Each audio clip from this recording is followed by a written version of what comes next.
Welcome to Life Workshop, where we discuss the forgotten basics.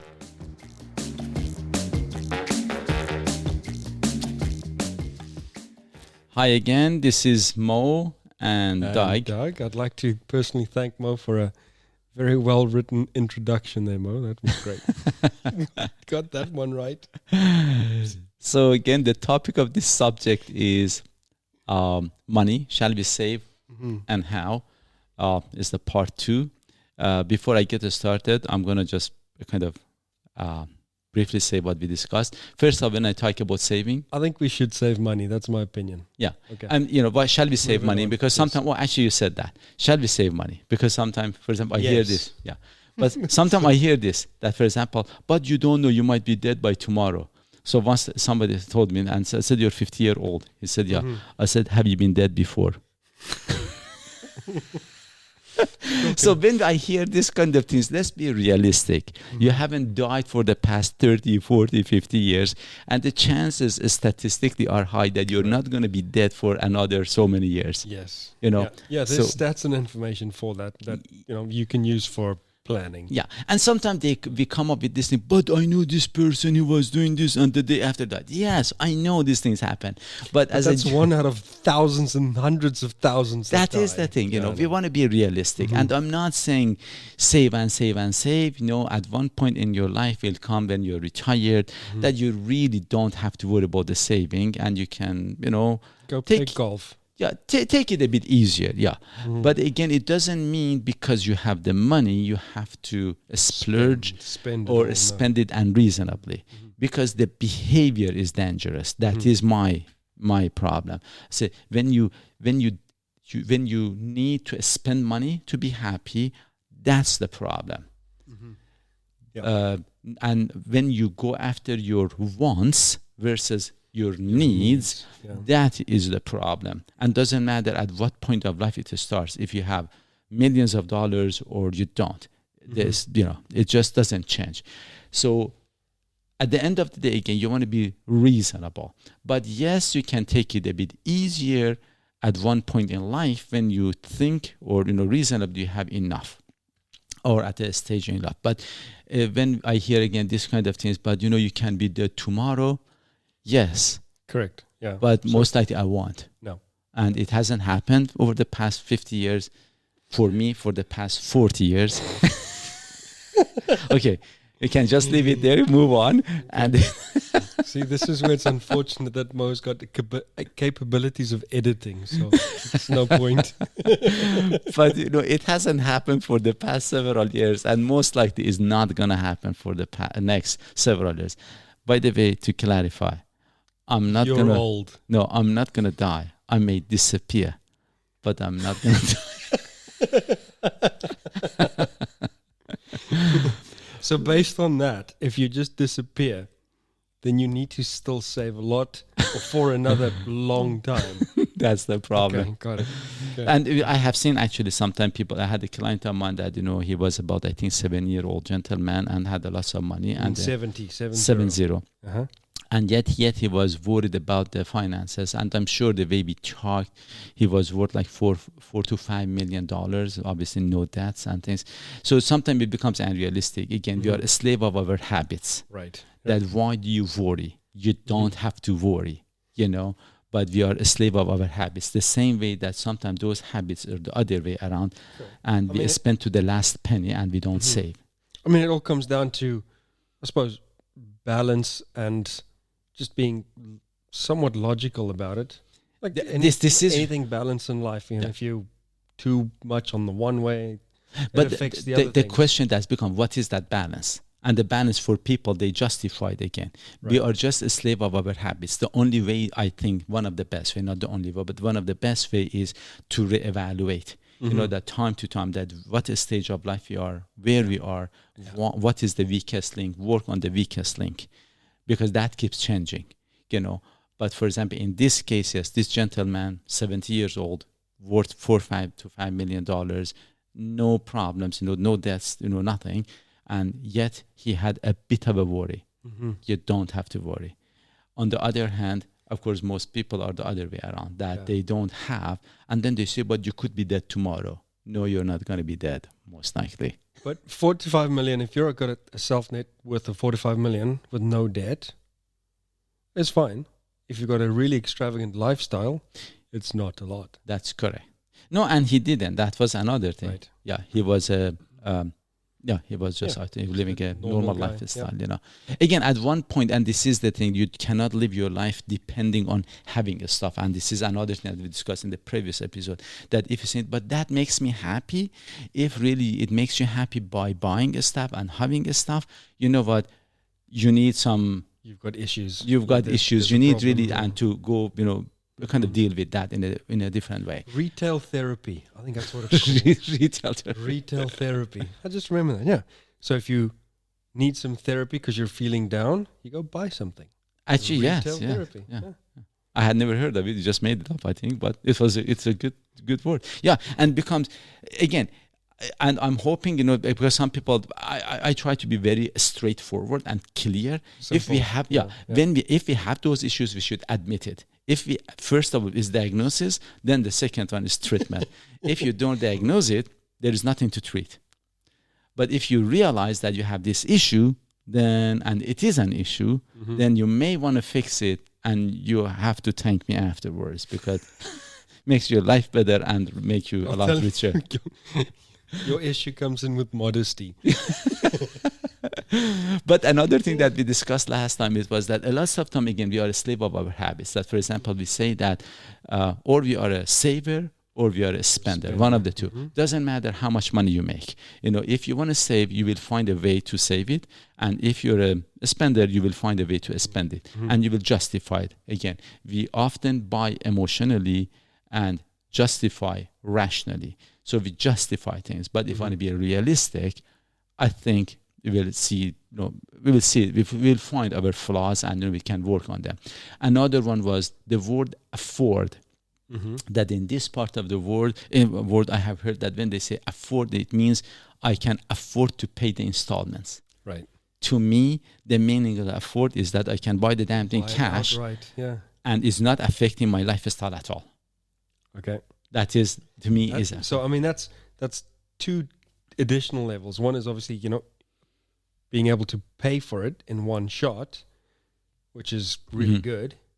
But then to do that without having to adapt how you live. It doesn't change. For example, personally, any car I have bought, I have been every time cash. And actually, that was another thing that I wanted actually maybe to throw this in here too. When it comes to the for example, car, twice it has happened that I have bought brand new cars, but I will never ever do that again. And the reason, I think, very easy, as soon as you drive it out, you lose a lot of money. So I normally buy a car that is 1-2 years old, sometimes even if it's 3. Yeah. And, and that's it. But now, you will not get the exact color that you want, or you will not get the exact feature. Or did you see those rims? You know what? If those things, they make you happy, you need help. Again, you want to be compassionate about something that matters more and helps you versus passionate about something that takes away. If you haven't listened, please go listen to that podcast about passion. Have you seen the red leather seats in some of these new cars? That's like really passionate. Yeah, and the seam on it. No, actually, a buddy of mine is just actually now has buying a car that is going to come in very soon, but it has this feature, that feature.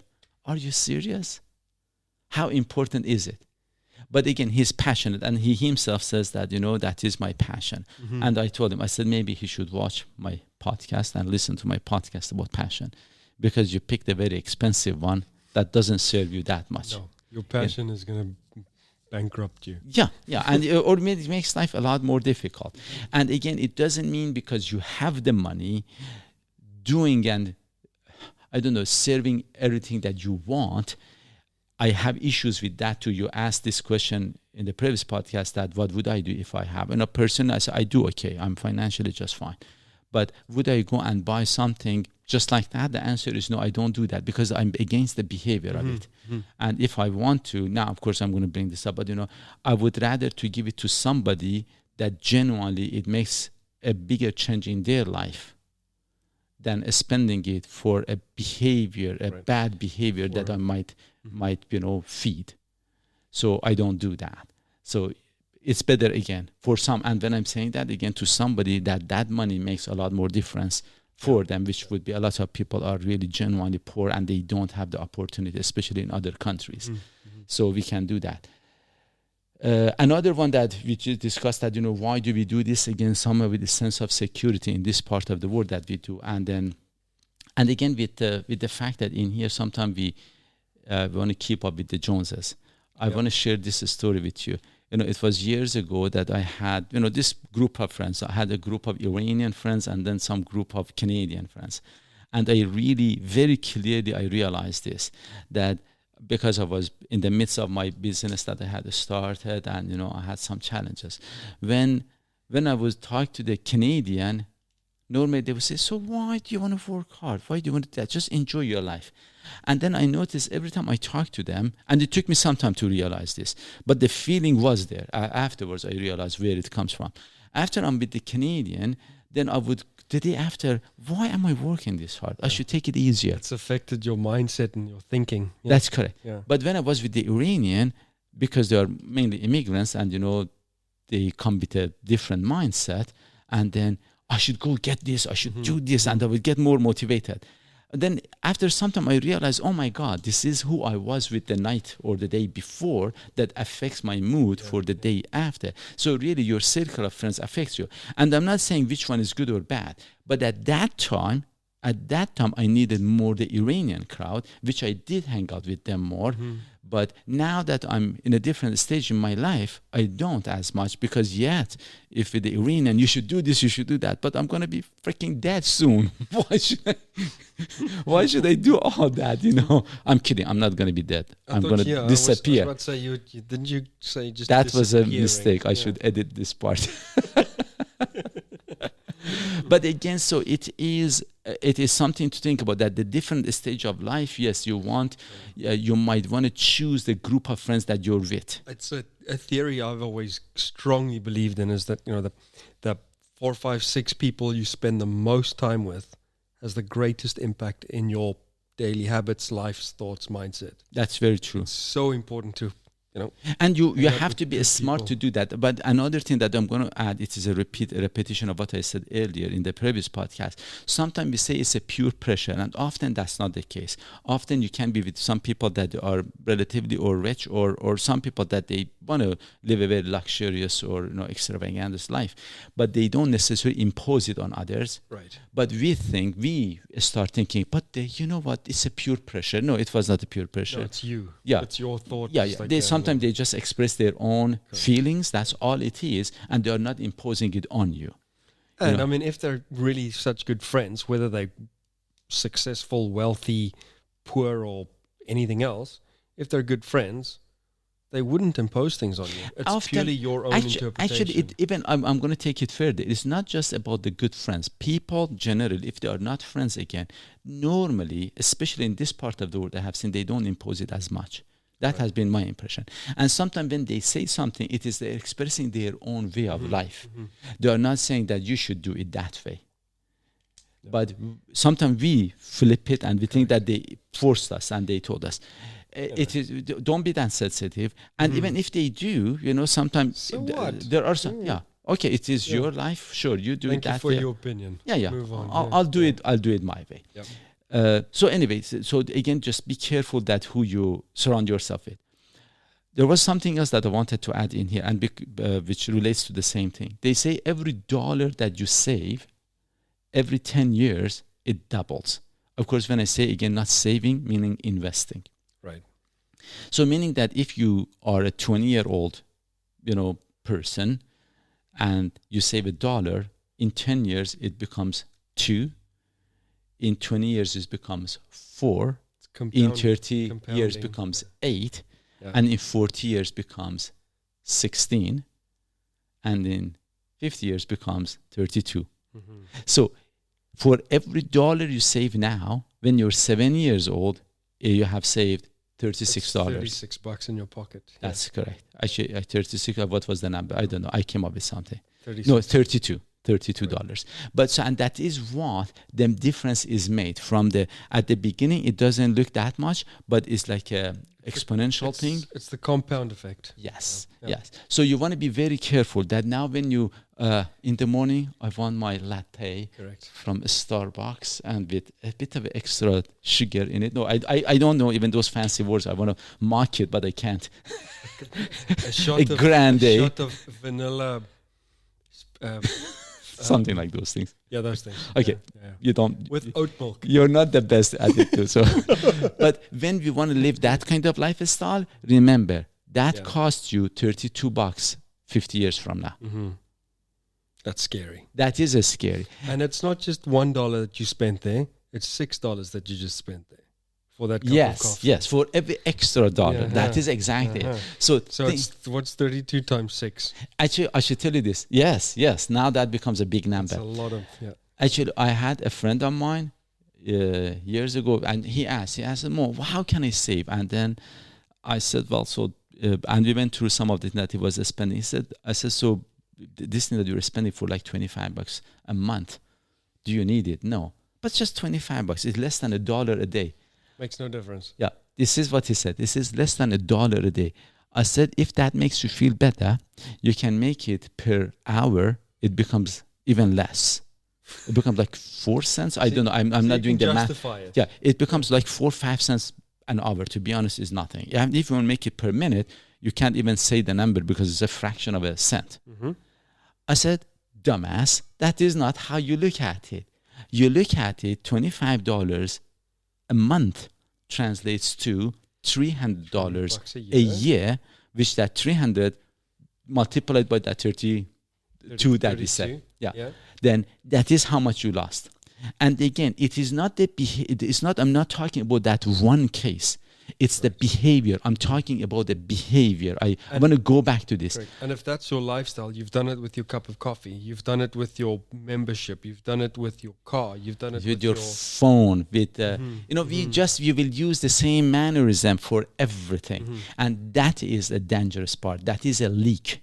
That leak is gonna draw you out. Yeah. So again, the behavior is very important. That is where I'm going. If you go on YouTube, there are lots of people, they have really good videos that, how you can save money. I'm not going to do that because they have done a great job at it, to be honest. But the thing that I haven't seen that I'm hoping I'm adding is to change behavior that you can be more in control and you can create it on your own versus just giving you the fish. You learn how to fish. Now, for example, and this... You don't need to give me the fish, just give me the rod. Okay. Well, I think that is even better, than the fish itself. I can beat you with it. Yeah. Another thing, now I'm going to bring this up. Another thing was this friend, some time ago, we were talking, I go for this exercise that we use a yoga mat. And then I wanted to buy a yoga mat, and she had bought one. I said, how do you like it? She said, no, it's pretty good. I said, how much did you pay for the yoga mat? I think she said like $130. So, wow, that's a lot of money for a yoga mat. But listen to this. Her justification was... I use it every day. Actually, one. And she said, do you know for how long I'm using this? And her reasoning were good. That I'm using this for a long time, and it's just $130. I said, well, that is one way of looking at it. My way of looking at it is this. Can I buy something that does the exact same thing for less money? That will last as long. Last as long, probably. Does the same job, but less money. Although it is a one expense over 2-3 years, which I understand is not a big deal breaker. Yeah, not that one specific instance. That's good. But again, I'm talking about the behavior. So I might buy that too, but I might. But again, the behavior I'm not going to adapt. I'm not going to discuss it this way that, but you can use this for a long time. Are you worried about that just few dollars? Again, I'm talking about the behavior. That, yes, I will think about that and I will do the right way. But I have no problem at the same time, if I could, to help somebody out with that dollar that makes, again, more difference in their life, but I'm not going to spend it extra on this because it doesn't serve me anything more. It's not making sense. So again, this is another thing. Another one, for example, when it comes to some of the things, I'm going to throw this very quickly. Some of the things that really we can save on. Car is one of the biggest expenses that, we go buy nicer cars while the depreciation is just tremendous. You go buy a new car. Yes. Or a car that really, is you don't need it as much. The features that it offers you, you will not be needing that much at all. Why do you want to buy an expensive car? Another one is phone. For example, the amount that we spend on the phone to buy it and the monthly payments that they go that for the, the things that you get. Another one would be, I would say, memberships. That sometimes we have memberships that we never use. So those kind of the things are there. When it comes to food, this is another thing. For example, we go buy fresh. Although no, I buy frozen. And trust me, the nutrient values are the same. It's negligible, yeah. The taste, I don't know, to be honest. Some people say, but it tastes better. I don't know. Okay. And, and even if it does, am I willing to pay that much extra for it? That is the question. Is that my level of happiness and enjoyment? Is that I want to spend, I don't know, a few dollars extra to get a bit of a different taste? And somebody told me, by the way, that it tastes better, which I didn't even recognize. That is like wine.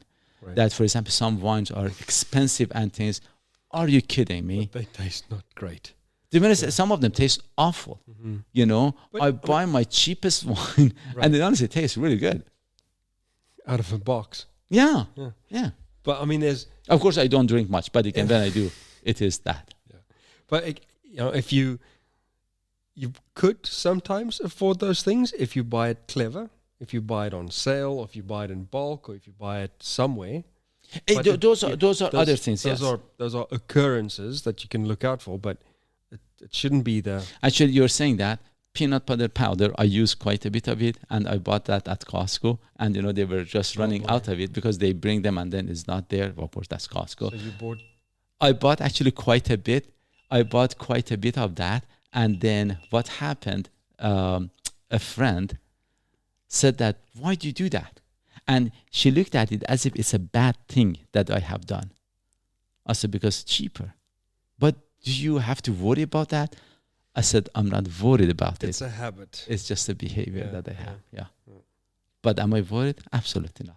Anyways, I hope you enjoyed this, and I hope you start thinking, what are the things that you can change that hopefully financially and more importantly, emotionally, just, you feel better, that you spend to be happier, do some other stuff, not that depend on spending money and, I don't know, splurge and those kind of fancy words that become and justify that I deserve this and I'm treating myself. I don't know who came up with these ideas. I don't think they are that smart. Anyway, I hope you find this helpful. Till next time. Again, life is simple. Finances are simple. Let's not make it complicated. Take care all. Goodbye. Bye.